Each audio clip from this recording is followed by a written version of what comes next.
Hi everyone, my name is Engine Cadet Gabriel Alan from Group 4. So, my part of our topic is all about policies and programs of governments around the world that address the environmental crisis. So, environmental policy, any measure by a government or corporation or other public or private organization regarding the effects of human activities on the environment, particularly those measures that are designed to prevent or reduce harmful effects of human activities in our ecosystem. So there are three major environmental laws. These are the Clean Air Act, the Clean Water Act, and the third one is the Toxic Substances Control Act. Federal legislators passed federal legislators passed these laws to increase environmental regulations that uphold the rights of every citizen to basic resources. So the first major environmental laws that I will explain is the Clean Air Act. The question is, what is the Clean Air Act all about? What is the law is? Why this law is very important? What's the purpose of Clean Air Act in our society? So, Clean Air Act or CAA, US federal law passed in 1970 and later amended to prevent air pollution and thereby protect the ozone layer and promote public health. So the Clean Air Act or CAA gave the Federal Environmental Protection Agency or EPA the power it needed to take effective action to fight environmental pollution. So Clean Air Act is very important because it gives the Environmental Protection Agency the necessary tools to protect our families from a number of harmful pollutants that can cause asthma and lung disease, especially in our children. Weakening these standards would allow more pollution in the air we breathe and threaten our children's health. So, what is the purpose of Clean Air Act? This provides for the creation of a national program of air pollution management focusing primarily on pollution prevention for the promotion of mass media communication in order to create social awareness and active participation in air quality planning and monitoring. Today, as in the past, the Clean Air Act continues to cut pollution and protect the health of American families and workers. Fewer premature deaths and illness means Americans experience longer lives, better quality of life, lower medical expenses, fewer school absences, and better worker productivity. So the second major environmental law of my topic is the Clean Water Act. The Clean Water Act or CWA is the primary federal law in the United States governing water pollution.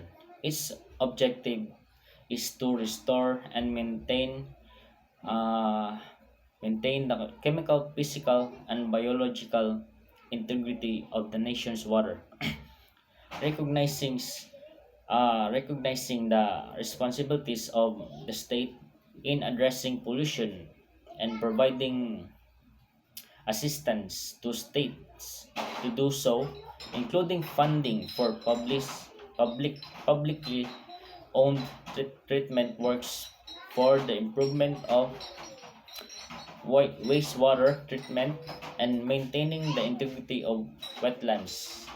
So the 1972 Clean Water Act has driven significant improvements in US water quality according to the first comprehensive study of water pollution over the past several decades by researchers at UC Berkeley and Iowa State University.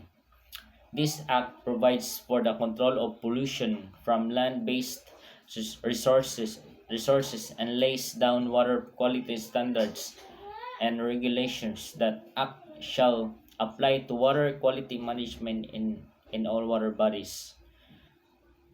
Uh, Billions of pounds of pollution have been kept out of our rivers, and the number of waters that meet clean water goals nationwide has doubled, with direct benefits for drinking water, public health, recreation, and wildlife.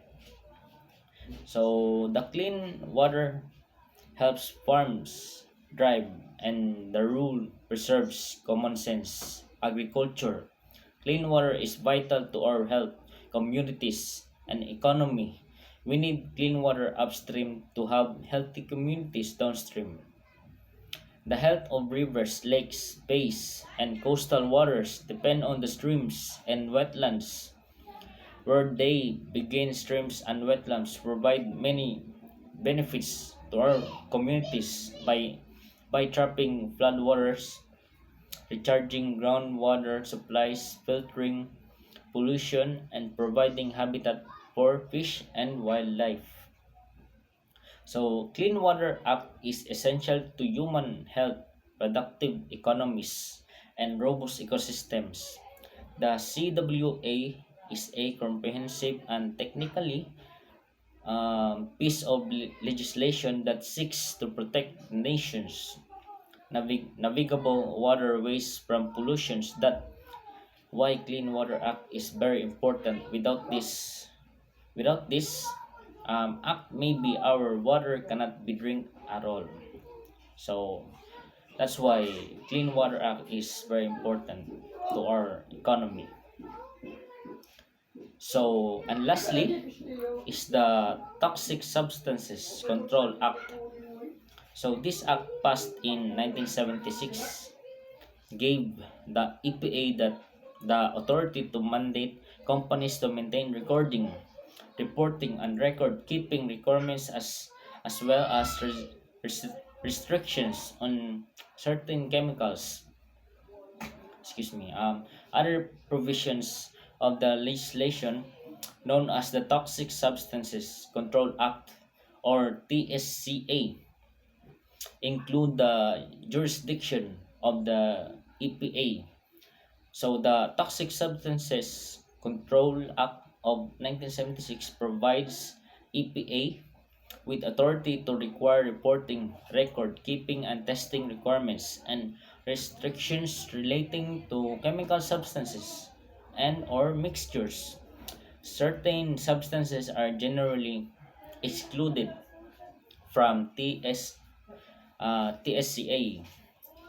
including among others food, drugs, cosmetics, and pesticides. This act protects human health and the environment by, among other things, authorizing EPA to issue rules requiring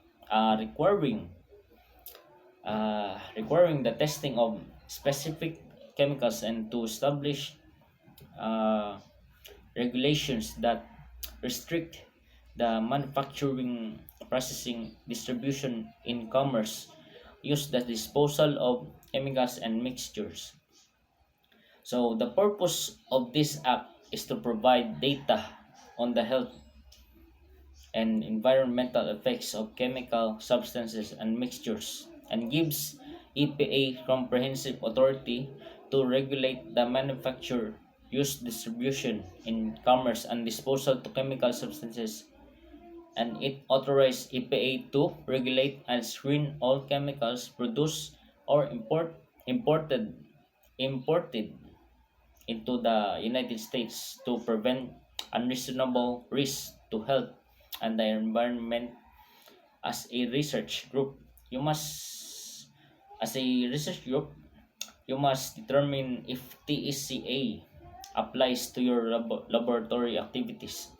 Since we all know that chemicals can be toxic, right?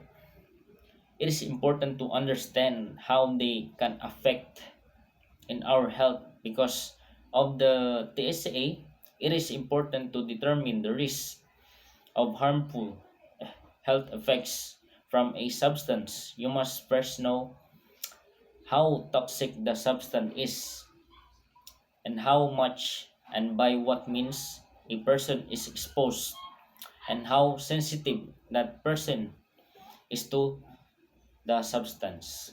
So that's all. Thank you guys. Keep safe.